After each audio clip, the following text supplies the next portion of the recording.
जीवित और महान सामर्थी परमेश्वर, हम आपका हृदय से धन्यवाद करते हैं। उस प्रेम और उस अनुग्रह के लिए धन्यवाद करते हैं जिसका वर्णन आपके वचन में है। और प्रभु, उस प्रेम को और उस अनुग्रह को आप हर एक उस व्यक्ति पर जो आपके इकलौते पुत्र प्रभु यीशु मसीह के उस बलिदान के आधार पर विश्वास करके उद्धार प्राप्त करता है और कलीसिया में अपने आप को समर्पित करता है, ताकि पवित्र आत्मा की अगुवाई में अपना शेष जीवन व्यतीत करे और आपकी इच्छा और योजना के अंतर्गत वो वृद्धि करे, ग्रो करे, ताकि उसके जीवन से आपकी महिमा प्रकट हो इस पृथ्वी पर और प्रभु उसका जीवन अनंत जीवन में प्रवेश करे, ताकि आपका नाम धन्य हो और महिमान्वित हो। आदर और महिमा आपको देते इस प्रार्थना को आपके इकलौते पुत्र प्रभु यीशु मसीह के पवित्र नाम से मांगते हैं, आमीन। Thank you Jesus. सबको जय मसीह की। हम परमेश्वर का बहुत धन्यवाद करते हैं क्योंकि वो अद्भुत कार्य करने वाला परमेश्वर है। जैसा कि हम लोग बीज के विषय में अध्ययन कर रहे हैं, बीज को जब हम लोग बाइबल को ग्रीक भाषा में पढ़ते हैं तो जहाँ पर ये लिखा हुआ है बीज परमेश्वर का वचन है, वहाँ पर ग्रीक में वर्ड आया है कि ये यानी परमेश्वर का वचन जो वो स्पर्मा है। स्पर्मा से हमारा इंग्लिश वर्ड स्पर्म आता है और स्पर्म का मतलब होता है शुक्राणु, और शुक्राणु का मतलब जो मेल से प्राप्त होता है और जिससे संतान उत्पन्न होती है, रिप्रोडक्टिव पार्ट है, उसी को स्पर्म बोलते हैं, हिंदी में शुक्राणु बोलते हैं। ये वचन परमेश्वर का शुक्राणु, और इसके बिना आपके जीवन में, आपके हृदय में जब ये बोया जाता है तो उत्पन्न होना चाहिए परमेश्वर के का पुत्र। और हम अभी भी अपने नाम से जाने जाते हैं, अपने स्वभाव से पहचाने जाते हैं, अपने चरित्र से हमारी पहचान होती है। परमेश्वर के द्वारा हमारी पहचान इस पृथ्वी पर नहीं होती है। लेकिन प्रभु यीशु मसीह को देखिए कि जब वो आया था तो लोगों ने परमेश्वर की महिमा उसमें देखी थी, उसके जीवन में, और उसके चेलों में देखेंगे तो वही चीज़ आपको दिखाई देगी कि उनमें प्रभु दिखता था। वही प्रभु जिसकी महिमा लोगों ने यीशु मसीह में देखी थी, वही यीशु मसीह, वही प्रभु उनके चेलों में प्रकट हो रहा था। ये थी परमेश्वर की धार्मिकता, और चेलों के द्वारा जिस कार्य को यीशु मसीह ने शुरू किया, आज उस कार्य को मनुष्यों ने क्या से क्या कर दिया। वचन को बिना समझे सब इसका अनुवाद करने लगे और प्रचार करने लगे, और सबका अनुवाद और सबका प्रचार मिलकर आज क्या स्वरूप उत्पन्न कर रहा है वो आप देख रहे हैं, बाइबल को आप समझ रहे हैं, तो आपको दिखाई देने लगेगा और दिखाई देना चाहिए। आज हम परमेश्वर के वचन रूपी बीज के विषय में अध्ययन में आगे बढ़ेंगे, और आज हम पुनरुत्थान का बीज देखेंगे। पुनरुत्थान का बीज ये भी परमेश्वर का वचन ही है। यह इसके द्वारा हमारा पुनरुत्थान होना है। और आज लोग बाइबल को पढ़ने के बाद कैसी बातें कर रहे हैं और कैसा जीवन जी रहे हैं। बीज एक स्वाभाविक रूप से ईश्वरीय प्रेरणा से निर्मित सिद्धांत है जो विशाल आध्यात्मिक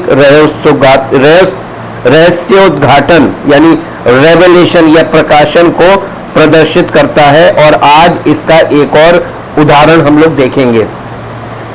पिछले अध्ययन में हम लोगों ने एक दृष्टांत को देखा था जिस पर यीशु ने बीज की अवधारणा के बारे में बात की थी। यदि कोई बीज कभी फल देता है तो उसे पहले मरना पड़ता है, जमीन में बोया जाता है, दफनाया जाता है। यूहन्ना रचित सुसमाचार उसका 12 अध्याय और उसका 24 पद पढ़ेंगे, जहां इस प्रकार से लिखा हुआ है। 12 अध्याय, मैं तुमसे सच सच कहता हूं, जब तक गेहूं का दाना भूमि में पड़कर मर नहीं जाता, वो अकेला रहता है, परंतु जब मर जाता है तो बहुत फल लाता है। कब? जब मर जाता है। ठीक है, तो वो भूमि में पड़कर मरा, और हम लोग मरे हुए को भूमि में गाड़ते हैं, और यही अध्याय पढ़ते हैं पहला कुरिन्थियों वाला। आपको ये देखिए कि आप बो क्या रहे हैं। यहाँ पे हमको इन्हीं बातों को सिर्फ समझना है। हमने यीशु को इस बीज के रूप में देखा, लेकिन निश्चित रूप से वो दुनिया में आप और मेरे जैसा एक मनुष्य भी था। परमेश्वर की आत्मा ने मनुष्य यीशु मसीह को मृतकों में से जीवित किया, और वो मृतकों में से पुनर्जीवित होने वाला पहला मनुष्य बन गया। हम जानते हैं कि मनुष्य यीशु मसीह को यरूशलेम में एक क्रूस पर चढ़ाया गया था। इतना हम लोग को, अब जो बातें हम बोल रहे हैं सब आपको मालूम है। चढ़ाया गया था। हम जानते हैं कि वो वहां लटका और मर गया। हम जानते हैं कि रोमन सैनिक ने उसकी पसली को छेद दिया, और उसके शरीर से उसका खून और पानी उसकी पसली से जमीन पर बह गया। हम जानते हैं कि उसके शरीर को नीचे ले लाया गया और कब्र में रखा गया। अब हम प्रस्तुत की जा रही बीज अवधारणाओं को समझना शुरू कर सकते हैं। यीशु का शरीर एक बीज था। यह बीज मर गया और उसे एक सांसारिक कब्र में दफना दिया गया। लेकिन 3 दिनों के बाद हम जानते हैं कि परमेश्वर ने इस व्यक्ति यीशु को अपने भौतिक शरीर में वापस जीवित कर दिया। अब तक हम केवल वही बातें सुन रहे हैं जो आपको मालूम है वचन के अनुसार। आपको पहले से ही पता होनी चाहिए, खासकर यदि आप इस अध्ययन को ज्वाइन कर रहे हैं तो आपको ये चीज़ें मालूम होनी चाहिए। यदि आपने इस अध्ययन को शुरू से नहीं सुना है तो आप इसको शुरू से सुनिए, ताकि आपको आज वाली बात समझ में आ जाए। प्राकृतिक बीज का उपयोग करके कुछ बुनियादी बीज अवधारणाओं पर हम चर्चा करके आगे बढ़ेंगे। क्या आप जानते हैं कि एक बीज में 3 मुख्य भाग होते हैं? एक बीज के 3 मुख्य भाग होते हैं। एक आदमी के कितने मुख्य भाग होते हैं? एक आदमी के भी 3 मानव भाग होते हैं। मनुष्य का पहला भाग है आत्मा, दूसरा भाग है प्राण, और तीसरा भाग है शरीर। मनुष्य की आत्मा में प्राण पाया जाता है और वो उसके शरीर में रहता है। तो आदमी के 3 मुख्य भाग हैं। मेरा मानना है कि प्राकृतिक चीजों और आध्यात्मिक चीजों के बीच समानताएं काफी आश्चर्यजनक हैं।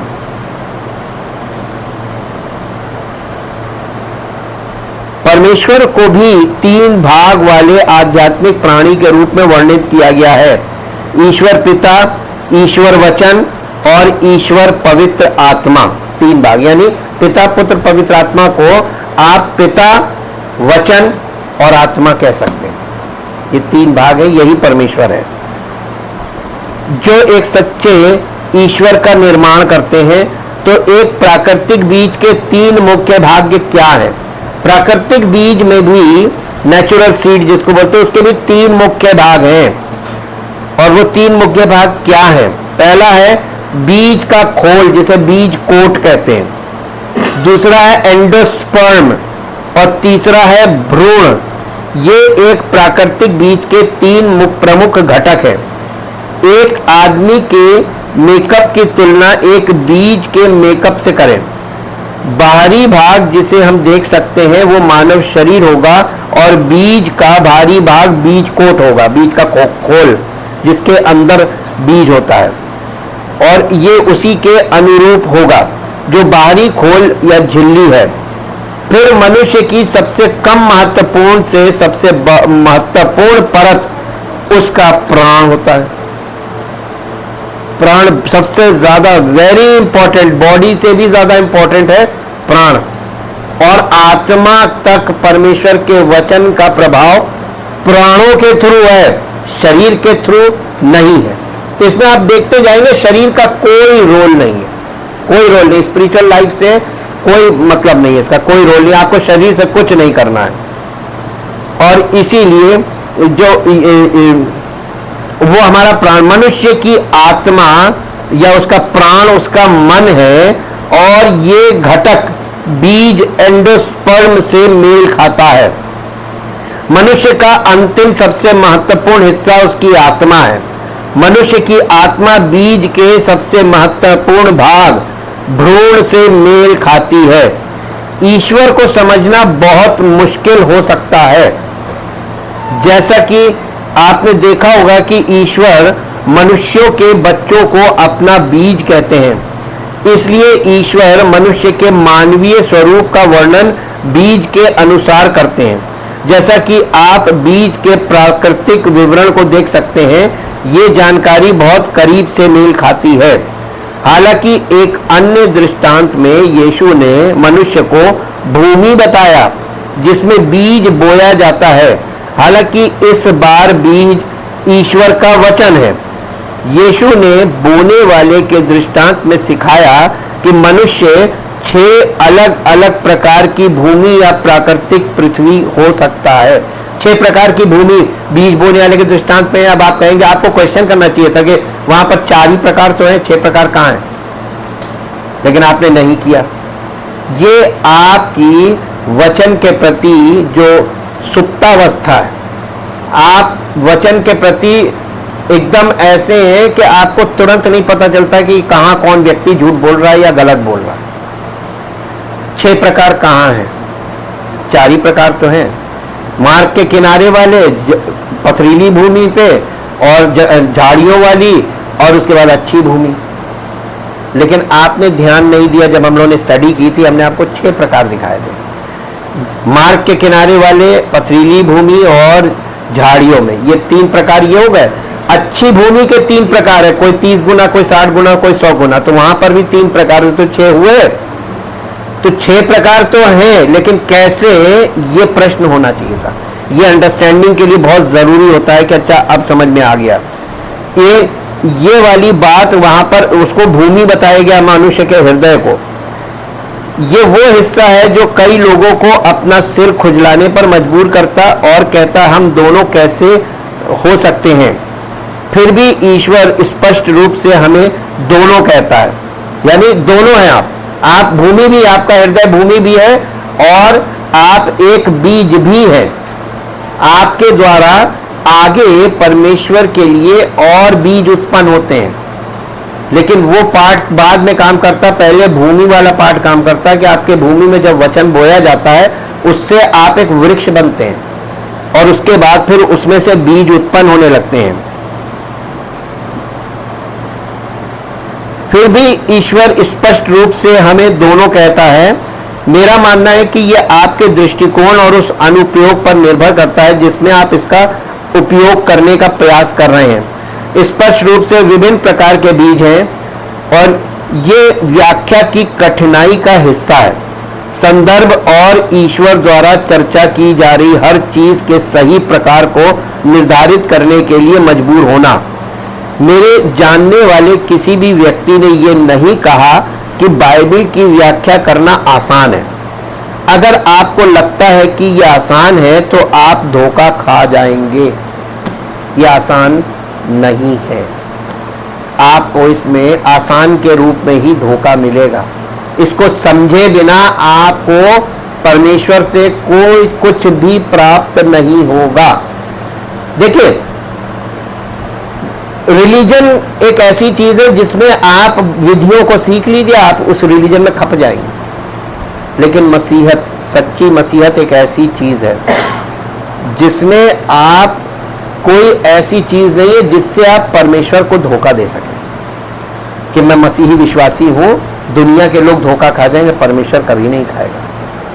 ये वचन से हमको पता चल जाता है। तो परमेश्वर के आगे मुखौटा ना लगाएं, परमेश्वर के आगे दिखावा ना करें, और परमेश्वर के आगे बनावटी ना बने कि हम विश्वासी हैं, हम मसीह। आप जो हैं परमेश्वर को मालूम है, वचन के द्वारा वो आपको प्रकट कर रहा है। तो आप ये देखिए कि आपको क्या नहीं है और होने का दावा कर रहे हैं जो नहीं करना चाहिए। अपने आप को मानना कि मैं एक पापी हूं, परमेश्वर के अनुग्रह के लिए कलीसिया में आया हूँ, और मैं उसके वचन का आदर करूँगा, वचन में मन लगाऊंगा और अपने हृदय में वचन रखूंगा, तो एक दिन मैं फलवंत हो जाऊंगा। ये है इसकी व्याख्या। ये व्याख्या बहुत कठिन है, और इसीलिए हम लोग इतना लंबा इंट्रोडक्शन के साथ आगे बढ़ रहे हैं, जिसमें कुछ नई चीज़ों के साथ साथ कुछ बुनियादी बीज अवधारणाओं की समीक्षा भी शामिल है, जिन्हें हम सभी को पहले से सीख लेना चाहिए था। आज मैं आपको बाइबल में कुछ नया दिखाना चाहता हूं, जो परमेश्वर के इस डिज़ाइन पर लागू होता है कि हम एक प्रकार के बीज हैं। पुनरुत्थान का विषय निश्चित रूप से एक संभावित विवादास्पद विषय है, क्योंकि बहुत से लोग इसके बारे में ज़्यादा नहीं जानते हैं। कुछ लोग इस पर विश्वास करते और कुछ नहीं करते हैं। ये आज भी उस समय से अलग नहीं है जब यीशु पृथ्वी पर चलते थे। मत्ती रचित सुसमाचार 22 अध्याय और उसका 23 पद पढ़िए। 22 उस दिन सदूकी जो कहते हैं कि मरे हुओं का पुनरुत्थान है ही नहीं, उसके पास आए, यीशु मसीह के पास आए और उससे पूछा, हे गुरु, मूसा ने कहा था यदि कोई पुरुष बिना संतान मर जाए तो उसका भाई उसकी पत्नी से विवाह करे, अपने भाई के लिए वंश। देखिए, क्योंकि ये लोग पुनरुत्थान के विषय में को नहीं मानते थे, सदूकी लोग ये नहीं मानते थे कि पुनरुत्थान है, यानी मरे हुए जी उठेंगे, ये नहीं मानते थे। यीशु मसीह आया है और यीशु मसीह ने पुनरुत्थान से ही कार्य को शुरू किया है। कलीसिया की शुरुआत पुनरुत्थान से हो रही है या पुनरुत्थान के लिए हो रही है? पुनरुत्थान से शुरू हो रहा है ना। तो कलीसिया में जो मसीही लोग हैं, इसका मतलब जिनका पुनरुत्थान हो गया वही मसीही कहलाएंगे कि नहीं कहलाएंगे? और जिनका पुनरुत्थान नहीं हुआ तब तक कलीसिया में बने रहे जब तक पुनरुत्थान ना हो, है कि नहीं? अभी आपको आगे समझ में आएगा। अब ये सदूकी लोग जो होते हैं ये पुनरुत्थान पे प्रश्न करने लगे, और ये लोग सदूकियों के सदस्य थे, यानी सदूकी पंथ से थे, और ये प्रश्न कर रहे थे, यीशु से प्रश्न पूछने आए कि जो मृतकों के पुनरुत्थान में विश्वास नहीं करते थे। इसलिए ये वास्तव में आज भी अलग नहीं, हमारे पास अभी भी ऐसे लोग हैं जो बाइबल की शिक्षाओं को नहीं मानते हैं। आइए पुनरुत्थान और ये क्या है इस पर संक्षेप में चर्चा करें। मृतकों का पुनरुत्थान बाइबल में सिखाया गया एक बुनियादी सत्य है। इब्रानियों की पत्री 6 अध्याय उसका 2 पद पढ़ दीजिए। इब्रानियों की पत्री 6 अध्याय और उसका 2 पद यहाँ पर इस प्रकार से लिखा है, और बपतिस्मों और हाथ रखने नहीं, और मरे हुओं के जी उठने और अंतिम न्याय की शिक्षा रूपी नींव फिर से ना डाले। इसका मतलब इसमें जी उठने का भी एक विषय था। शिक्षा में एक विषय जी उठने का भी है, मसीही शिक्षा में, कलीसियाई शिक्षा में। लेकिन आपको किस कलीसिया में ये शिक्षा प्राप्त होती दिख रही?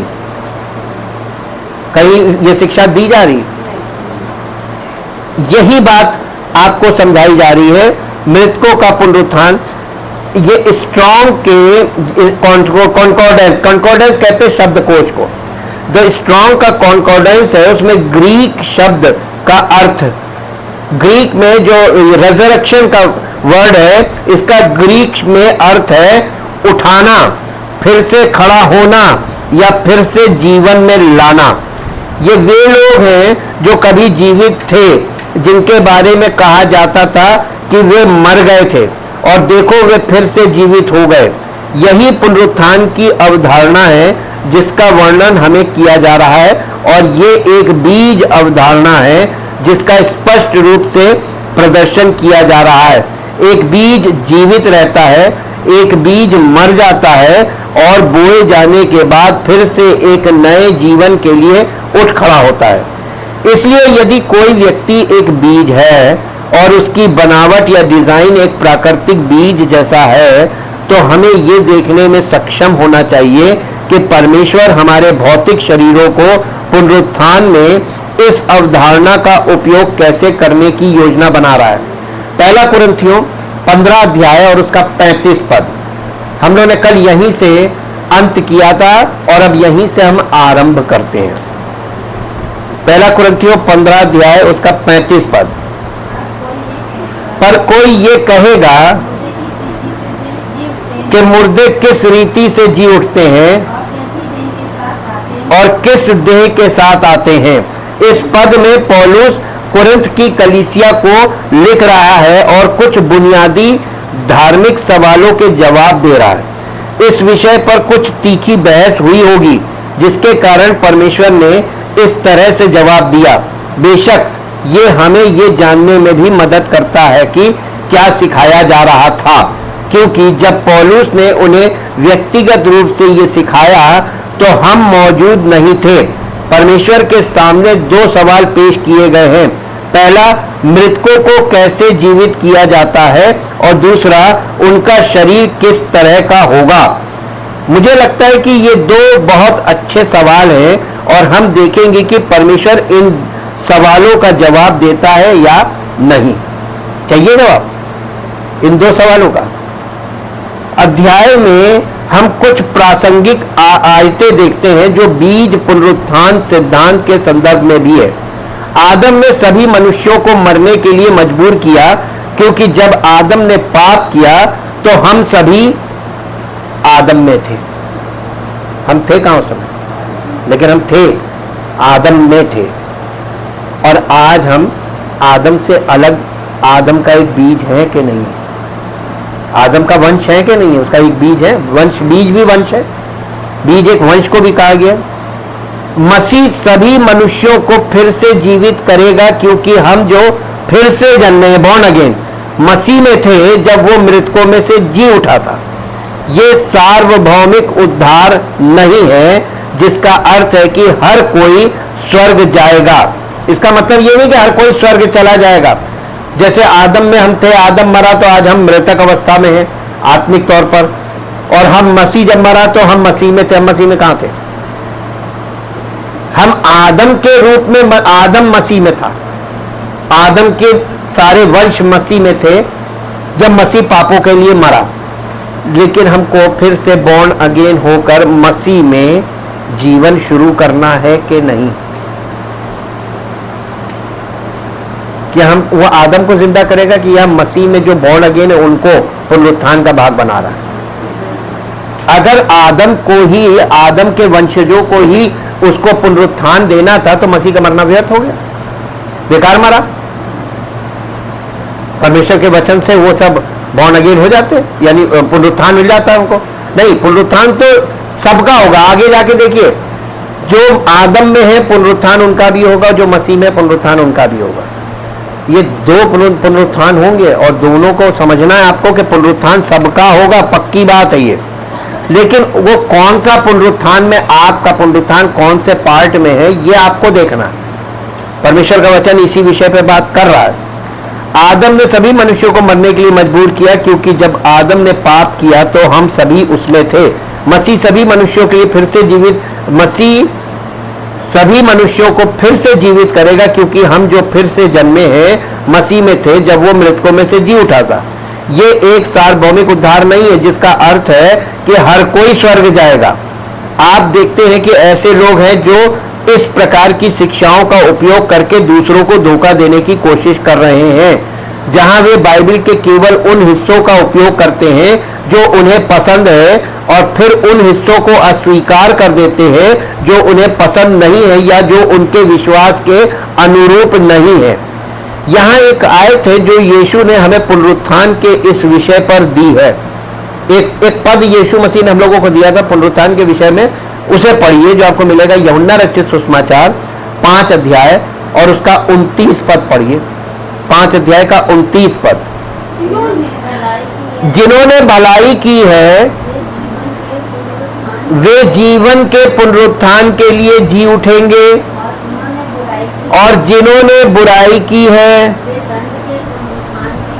वे दंड के पुनरुत्थान के लिए जी उठेंगे। इसका मतलब पुनरुत्थान सबका होगा, कंफर्म।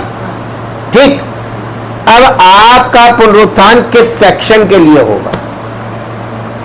अनंत जीवन के लिए, अनंत दंड के लिए? नहीं, आप इसको इवैल्यूएट आप अपनी लाइफ से कीजिए कि आप कैसा जीवन मसीह में जी रहे हैं। आज आप मसीह में कैसा जीवन जी रहे हैं?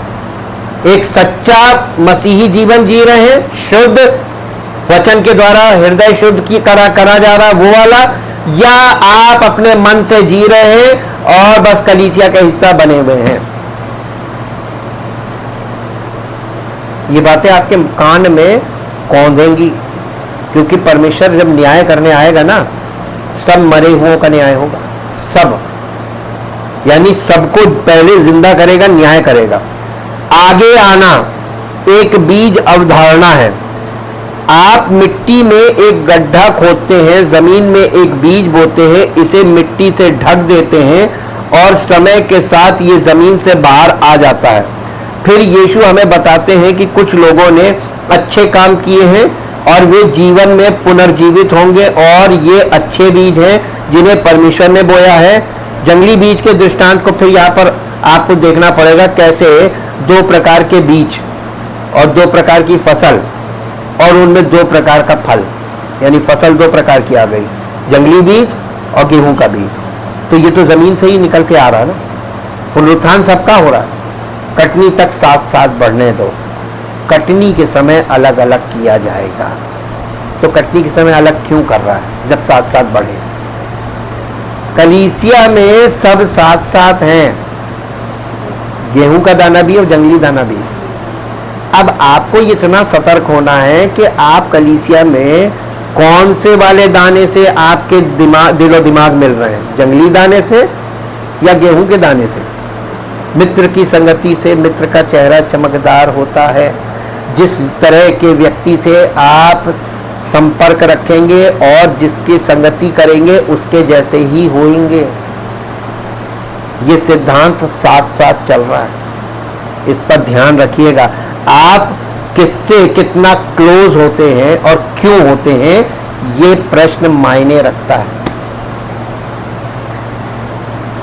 पर आदम की पत्नी हवा थोड़ी देर के लिए एक फेलोशिप में गई, शैतान वहां पर प्रकट हो गया, उसकी फेलोशिप में गई, और आज तक उसका हाल देख लीजिए हम लोगों का क्या हो गया। कितना लंबा परिणाम होता है, थोड़ी सी देर की फेलोशिप से कितने दूरगामी परिणाम आते हैं, देखा आपने? थोड़ी सी फेलोशिप है, थोड़ी देर में क्या से क्या हो गया। आपके दिल और दिमाग को घूमने में टाइम नहीं लगेगा, और कब घूम गया आपको पता भी नहीं चलेगा। यहां पे जिन्हें परमेश्वर ने बोया है, जो अच्छे बीज है, हालांकि फिर बुरे बीजों के लिए बुरी खबर है। जिन्होंने बुराई की है उन्हें दंड के लिए पुनर्जीवित किया जाएगा। वाह, कुछ लोगों के लिए बहुत अच्छी खबर नहीं है। सभी के मृतकों में से पुनर्जीवित होने और बाहर आने की भविष्यवाणी की गई है, लेकिन दो प्रकार के बीजों का वर्णन किया जा रहा है और वे बहुत अलग हैं, यहां तक कि पूरी तरह से विपरीत भी हैं। हमने इस अवधारणा को तब सीखा जब यीशु ने हमें उस व्यक्ति के बारे में दृष्टांत सिखाया जिसने अच्छे बीज बोए। ये मत्ती 13 में आपको मिलेगा। दुश्मन आया और उसने गेहूं के बीजों के बीच जंगली पौधे बोए और वे दोनों एक साथ फल देने लगे। हम जो खोजते हैं वो ये है कि मृतकों के लिए पुनरुत्थान एक वास्तविकता है जिसका सामना हर कोई भविष्य में करेगा। ये वास्तव में इस बात पर निर्भर करता है कि आप किस प्रकार के बीज में हैं और वे कहाँ समाप्त होते हैं। कुछ लोग बहुत खुश होंगे और कुछ लोग बहुत दुखी होंगे। दो प्रकार के बीजों की बात की जा रही है, तो ये दो प्रकार के मनुष्यों की बात की जा रही है। मनुष्य, हम एक बीज भी हैं और हम एक वंश भी हैं। पहला कुरिन्थियों 15 अध्याय उसका 32 पद पढ़िए। पहला कुरिन्थियों 15 अध्याय का 32 पद। यदि मैं मनुष्य की रीति पर इफसुस में वन पशुओं से लड़ा तो मुझे क्या लाभ हुआ? यदि मुर्दे जिलाए नहीं जाते तो आओ खाएं पिए, क्योंकि कल तो मरी जाएंगी। ये भी एक अवधारणा है, ये भी एक मानसिकता है कि नहीं है? लोग क्यों पाप कर रहे हैं? अरे सब कुछ करो, कल तो मरना है ही है, इसी मारे पाप कर रहे हैं ना। ये कलीसिया के लोगों में भी लागू है यही बात, संसार के लोग भी कर रहे हैं, कलीसिया में भी यही अवधारणा काम कर रही है कि अरे क्या करना, कठिनाई क्यों उठाएं, कल तो मरना ही है, ऐश कर लो जितनी करनी है। यहां एक पद है जिसे हमने सोचा कि मैं इसमें शामिल करूं, क्योंकि ये वर्तमान दुष्ट दुनिया में पाया जाने वाला एक सामान्य दृष्टिकोण है। ये जो पद अभी पढ़ा है ना, ये इस दुनिया में आप इसको सामान्य दृष्टिकोण में देखिए। सब लोग कहते हैं अरे क्या करना है, मरना तो है ही है, खा के मरो, है कि नहीं है? क्यों इलाज करें, खा के मरेंगे। लेकिन मालूम है आपको, इस बात से परमेश्वर बिल्कुल प्रसन्न नहीं होगा। परमेश्वर हमें जीवन देने के लिए, देखिए फिजिकल डेथ अनिवार्य है, यहां तक आप मानिए, लेकिन यहां पे अन्य जातियों का मृत्यु का, अन्य जाति लोग मृत्यु की परिभाषा क्या है? दी एंड। और मसीही जीवन में मृत्यु की परिभाषा क्या है? New beginning. आपका शरीर, एक शारीरिक शरीर, मिट्टी का शरीर नष्ट हुआ है और प्रभु आपको एक देह देकर और एक जीवन में प्रवेश करा रहा है, एक नए जीवन की शुरुआत है मृत्यु। तो मृत्यु की परिभाषा अलग अलग है, संसार में अलग है, संसार में दी है। और अगर आप अन्य जाति से हैं तो आपके लिए मृत्यु दी एंड है, और इसलिए आप इस तरीके की धारणा रखते हैं कि हम इलाज नहीं करेंगे, हम अपने शरीर की केयर नहीं करेंगे, जैसे मन में आए करेंगे, एक दिन मरना तो है ही है। आप दी एंड की ओर जा रहे हैं, क्योंकि आपके अंदर धारणा दी एंड की है। मृत्यु का मतलब खत्म। आपने परमेश्वर के वचन को मिट्टी में मिलाया, कलीसिया में रह के आपने परमेश्वर के वचन का अनादर किया, आपका पुनरुत्थान भी होगा, लेकिन काहे के लिए होगा? अनंत जीवन के लिए, अनंत दंड के लिए? खुद निर्णय लीजिए, खुद डिसाइड कीजिए क्या होना चाहिए, अनंत जीवन या अनंत दंड? कोई आवाज नहीं आ रही। दंड के लिए, दंड के पुनरुत्थान के लिए हम तैयारी कर रहे हैं ना, इसलिए हम परमेश्वर के वचन के प्रति गंभीर नहीं है, उसको मानने के लिए गंभीर नहीं है। जो बोगे वही काटोगे। आज आप जो बो रहे हैं, इसी का परिणाम आपको भविष्य में मिलने वाला है। शुरुआत अभी से करें। कभी भी ये मत कहिए कि कल से करेंगे, कल कभी नहीं आता। Everything start from now. अभी से शुरुआत करें। नाउ का मतलब अभी से शुरुआत करें। लोग बड़े पैमाने पर आत्म भोग में डूबे हुए हैं और जीवन के प्रति आत्म केंद्रित दृष्टिकोण रखते हैं। अगर आपके पास कुछ है और मुझे वो चाहिए तो मैं उसे ले लूंगा। आखिरकार जीवन के कोई परिणाम नहीं है। हम ग्रह पर हर दूसरे जानवर की तरह ही हैं, ऐसा वे सोचते हैं और उन्हें सिखाया गया है। अगर हम बंदरों से विकसित हुए हैं और बंदर मर जाते हैं तो ये उनका अंत है, इसलिए हमारे साथ भी ऐसा ही है। कोई ईश्वर नहीं है, कोई न्यायाधीश नहीं है, कोई नरक नहीं है। हम अपने कार्यों के लिए कोई जिम्मेदारी नहीं लेंगे, इसलिए इसे जिए और वो सब करें जो आप कर सकते हैं, क्योंकि कल आप मर सकते हैं। लोग खुद पर इतना ध्यान केंद्रित करते हैं कि वे नहीं जानते कि वे दूसरों के साथ क्या कर रहे हैं। जब न्याय का दिन आएगा तो ये वास्तव में सीखने के लिए सबसे कठिन सबक होगा। जब न्याय का दिन आएगा सबसे कठिन सबक होगा। पहला कुरिन्थियों 15 अध्याय का 35 पद फिर से। अब कोई ये कहेगा मुर्दे किस रीति से जी उठते और किस देह के साथ आते हैं।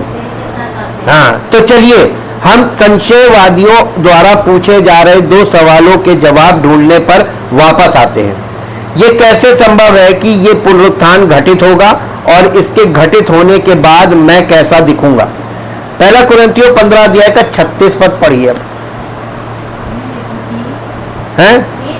हे निर्बुद्धि, जो कुछ तू बोता है यदि वो ना मरे तो जिलाया नहीं जाता, मरना पड़ता ना पहले। आप जो कुछ बोते वो मरता तभी तो जिलाएंगे ना। परमेश्वर बीज सिद्धांत का उपयोग करके पहले प्रश्न का उत्तर देना शुरू करता है। किसी चीज को पुनर्जीवित करने का अर्थ है जीवित करना। यह मृत्यु से जीवन में परिवर्तन या उलटफेर है। परमेश्वर जो वर्णन कर रहा है वो मूल बीज अवधारणा है जिस पर हमने पहले चर्चा की थी। एक बीज तब तक बेकार है जब तक वो पहले मर ना जाए। एक बीज की मृत्यु के बाद नया जीवन सामने आ सकता है। मुझे पौलुस बहुत पसंद है। वो बहुत सीधा और जो सिखाता है उसके पीछे दृढ़ता से वो खड़ा रहता है। मुझे पौलुस वाकई बहुत पसंद। वो जो सिखाता है उसके उस बात को दृढ़ता से लेकर खड़ा रहता है क्योंकि वो सत्य है और वो अपनी बात को उलटफेर नहीं करता। बिल्कुल एकदम इज एज इट इज लेकर खड़ा रहता है। वो कहता है कि जो लोग अज्ञानी है वे मूर्ख हैं क्योंकि वे जानबूझकर सत्य को अस्वीकार करते हैं।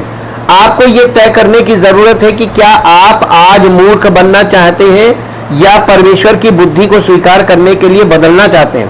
परमेश्वर वे बीज सिद्धांत प्रकट कर रहा है जो बहुत गहरे हैं और वे हमारे भौतिक शरीर के पुनरुत्थान के विषय में सीधे हम पर लागू होते हैं। अगर यीशु हमारे लिए नहीं मरा होता और हमारे उद्धार के लिए बीज नहीं बोया होता तो हम फिर से जीवित नहीं हो पाते। यहाँ अगला पद इसलिए ध्यान से सुने कि ये क्या कहता है। पहला कुरिन्थियों 15 अध्याय का 37 पद। 37 पद पढ़े। और जो तू बोता है वो दे नहीं जो उत्पन्न होने वाली है परंतु निरा दाना है, चाहे गेहूं का हाँ चाहे किसी और अनाज का। तो दाना आपने देखा, दाना छोटा सा होता है, बोया क्या जाता है, दाना बोया जाता है। परमेश्वर हमें लगभग विरोधाभासी शब्द देते हैं।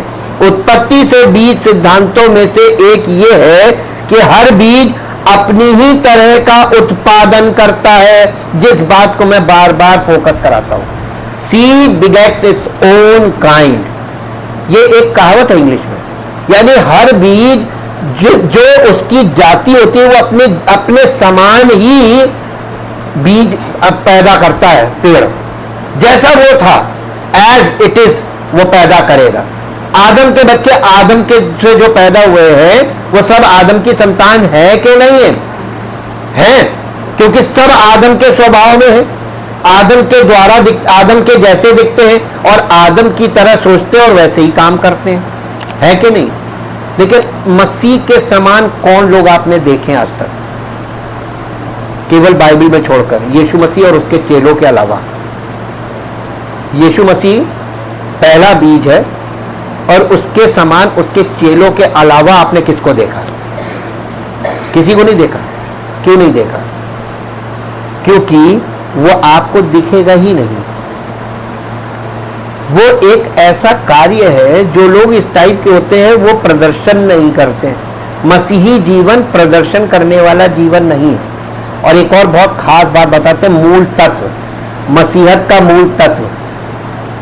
मसीहत यानी एक सिंगल पर्सन, इंडिविजुअल कैपेसिटी में मसीहत नहीं है। यदि कोई एक व्यक्ति कहे कि मैं मसीह में हूं और कलीसिया से कोई संबंध नहीं, वो मसीह में नहीं है। स्टैम्प पेपर पर लिख के दे सकता हूं ये बात, क्योंकि बाइबल का सत्य है। वो मसीह में नहीं है और वो मसीही नहीं है। मसीही कौन है मालूम है? मसीही जीवन सामूहिक जीवन है, अकेला जीवन नहीं है। और मसीह में परिवारों का, कलीसिया में सारे परिवार सहित एकत्रित होना, परिवारों का जुड़ा होना और सबका एक परिवार बनना, ये मसीहत है। इंडिविजुअल कैपेसिटी में आपको कहीं नहीं दिखेगा। ये शैतान की और झूठी शिक्षा का असर आपको दिखाई दे रहा। सब इंडिविजुअल कैपेसिटी में कह रहे हैं हम मसीह में हैं और मैं मसीह में हूं, without the body of Christ. मसीह की देह के बिना कोई मसीह में हो नहीं सकता। उसकी अपनी कोई पहचान ही नहीं है। हम मसीह में ही पहचाने जाएंगे। हम कलीसिया में ही हमारी पहचान है कि हम मसीह में हैं। अब यहां पे देखिए कि आपको एक और चीज देखने को मिलती है, एक संतरे के बीज से केवल एक संतरे का पेड़ ही पैदा होगा कि नहीं होगा, कि कुछ और भी हो सकता है। लेकिन अब हम एक पहेली का एक और विस्तार देखते हैं। आप एक बीज बोते हैं और आपको एक पेड़ मिलता है, ना कि सिर्फ बीजों का एक सेट। दूसरे शब्दों में आप एक पेड़ नहीं लगाते हैं और आपको एक पेड़ मिलता है, या आप एक बीज नहीं लगाते और सिर्फ और बीज ही पाते हैं, नहीं। मूल नियम यह है कि आप एक बीज बोते हैं और आपको एक नया जीवित पौधा मिलेगा। पहला कुरिन्थियों में इस आयत में परमेश्वर कह रहे हैं कि आपके पास अभी जो भौतिक शरीर है वो सिर्फ बीज का एक दाना है। परमेश्वर जिस बात की ओर इशारा कर रहे हैं वो ये है कि आपका अभी जो भौतिक शरीर है वो आध्यात्मिक शरीर नहीं है जो आपको पुनरुत्थान के बाद मिलेगा। ये बीज का काम कर रहा है। पहला कुरिन्थियों 15 अध्याय का 38 पद पढ़िए। परंतु परमेश्वर अपनी इच्छा के अनुसार उसे देह देता है और हर एक बीज को उसकी विशेष दे देता है। जबकि गेहूं के बीज केवल गेहूं ही पैदा करते हैं, परमेश्वर कह रहा है कि हर मनुष्य अभी भी एक विशिष्ट रूप से डिजाइन किया गया व्यक्ति है। आप यूनिक हैं। इसलिए जबकि हम सभी मानव बीज हैं, हम अलग अलग दिखते हैं और हमारे पास व्यक्तिगत फिंगरप्रिंट और डीएनए जैसी अनूठी प्राकृतिक विशेषताएं हैं। ये अनूठी विशेषताएं पुनर्जीवित हम में एक समान डिजाइन उत्पन्न करेंगी। दूसरे शब्दों में पुनर्जीवित आध्यात्मिक क्षेत्र में हर कोई क्लोन नहीं होगा। आप इस पद में स्पष्ट रूप से देख सकते हैं कि परमेश्वर हम सभी को बीज कह रहा है, लेकिन साथ ही हम सभी को अद्वितीय बीज भी कह रहा है। यह हमारी बीज चर्चा को थोड़ा और जटिल बनाता है, लेकिन फिर भी वही बीज सिद्धांत और नियम अभी भी लागू होते हैं। आइए हम पर प्रकट की गई कुछ अन्य जानकारी देखें। पहला कुरिन्थियों 15 अध्याय का 42 पद पढ़िए, जहां इस प्रकार से लिखा है, मुर्दों का जी उठना भी ऐसा ही है। शरीर नाशवान दशा में बोया जाता है और अविनाशी रूप में जी उठता है। मैं सीधे इस 42वें पद पे चला गया क्योंकि ये हमारी बीज चर्चा के लिए प्रासंगिक लग रहा था। परमेश्वर कहता है कि वो हमारे भ्रष्ट प्राकृतिक भाग को लेगा और पुनरुत्थान के दौरान हमारे नए अविनाशी भाग को उत्पन्न करने के लिए इसे बोएगा। अगर आप मुझसे पूछे तो ये बहुत अच्छी बात है। पहला कुरिन्थियों 15 अध्याय का 43 पद पढ़िए, 43 पद। वो अनादर के साथ बोया जाता है और तेज के साथ जी उठता है। निर्बलता के साथ बोया जाता है और सामर्थ्य के साथ जी उठता है। जो अपमानजनक और कमजोर था वो गौरवशाली और शक्तिशाली बन जाएगा।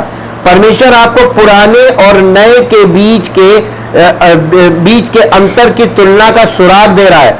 जो नया बनेगा वो बोए गए बीज से बहुत बेहतर है। ये परमेश्वर के अविनाशी बीज से फिर से जन्म लेने का परिणाम है, ना कि मनुष्य के भ्रष्ट प्राकृतिक बीज से। पहला कुरिन्थियों 15 अध्याय उसका 44 पद पढ़िए। स्वाभाविक देह बोई जाती है और आत्मिक देह जी उठती है। जबकि स्वाभाविक देह है तो आत्मिक देह भी है। हमारे प्राकृतिक शरीर को एक बीज के रूप में लगाया जाएगा जो आध्यात्मिक रूप से पुनर्जीवित शरीरों को उत्पन्न करेगा। परमेश्वर स्पष्ट रूप से घोषणा करता है कि हमारे भविष्य के आध्यात्मिक शरीर हमारे वर्तमान भौतिक शरीरों के समान नहीं है। नया आध्यात्मिक शरीर बीमार नहीं होगा या बूढ़ा नहीं होगा, विफल नहीं होगा या थका हुआ भी नहीं होगा। इस नए शरीर का वर्णन करने के लिए बहुत सारी नई विशेषताएं हैं। नए शरीर में निश्चित रूप से पुराने शरीर की कई समान विशेषताएं होंगी और फिर भी वो उन कई चीजों को करने में सक्षम होगा जो पुराना शरीर कर सकता था। पुराने का सबसे अच्छा हिस्सा नए में मौजूद रहेगा। मृतकों में से जी उठने के बाद भी यीशु ने अपने शिष्यों के साथ प्राकृतिक भोजन खाया था कि नहीं? उसने भुनी हुई मछली खाई थी कि नहीं खाई थी? अब ये बताइए, अगर आत्मा होती तो भोजन कहां करता वो चेलों के साथ? कर सकता था। अब आप देखिए, आपको जो पुनरुत्थान में जो देह मिलेगी वो वैसे ही होगी। परमेश्वर ने हमको कोई भी चीज धुप्पल नहीं की है, हमारे सामने सब चीजों का प्रगटीकरण करने के बाद हमसे बात कर रहा है, और हम फिर भी उसके वचन पे विश्वास नहीं कर रहे हैं। इसलिए भोजन करना भविष्य की एक अच्छी चीज है। और यहां पे हम लोगों ने इस चीज को देखा कि पुनरुत्थान के बीज के विषय में काफी लंबा समय स्टडी में बिताया है, और तब ये रिसर्च रिपोर्ट हम लोगों के सामने आई है। और इसलिए हमें इसमें क्या करना चाहिए? विश्वास करना चाहिए कि नहीं करना चाहिए? अब आप देखिए, ये पुनरुत्थान कैसे होगा? ये कलीसिया मसीह की देह है।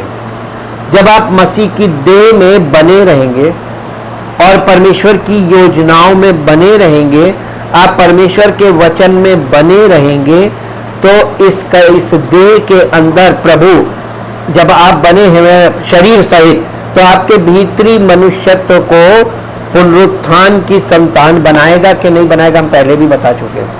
और आपका भीतरी मनुष्यत्व पुनरुत्थान की संतान बन जाएगा, और जब आपकी फिजिकल डेथ होगी तो केवल शरीर ही तो नष्ट होगा, और आप पुनरुत्थान की संतान है।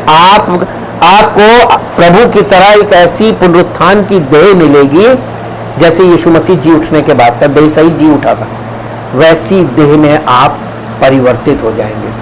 जैसे प्रभु का हुआ है पुनरुत्थान, वैसे ही पुनरुत्थान हम सबका एक साथ होगा, अलग अलग नहीं होगा, एक साथ होगा। और ये एक साथ किया जाने वाला काम है। बताइए, एक साथ प्रभु काम कहां कर रहा है? सामूहिक तौर पर हमको पुनरुत्थान की संतान कहां बना रहा है? घरों में कि कलीसिया में? तो बिना कलीसिया के आपके जीवन में पुनरुत्थान का कार्य संभव नहीं है। Thank you, thank you, thank you. जीवित और महान समर्थी परमेश्वर, आपका हृदय से धन्यवाद करते हैं आपके सच्चे वचनों के लिए और सत्य की आत्मा के लिए, जिसके द्वारा हमें वचन से सत्य सिखाया जा रहा है, दिखाया जा रहा है और समझाया जा रहा है, ताकि प्रभु हम सबका जीवन इसमें भाग ले सके। हमारा जीवन इस योग्य हो कि हम जीवन के पुनरुत्थान के भागी हो सकें, अनंत दंड के पुनरुत्थान के भागी ना हो। आपके वचन के द्वारा हमें ये सब चीजें प्रकट की जा रही हैं, पवित्र आत्मा के द्वारा।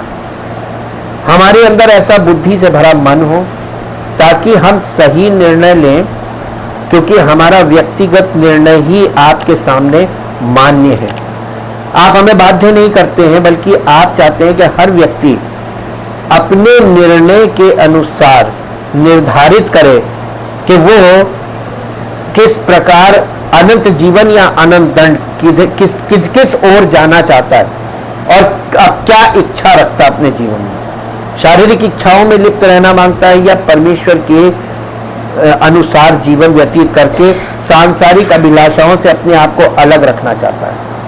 प्रभु, सारे निर्णय हम लोगों को स्वयं कर रहे हैं व्यक्तिगत तौर पे। हम आपका धन्यवाद करते हैं आपके वचनों के लिए, जो हमें समझ देता है और हमको निर्णायक बनने के लिए प्रेरित करता है।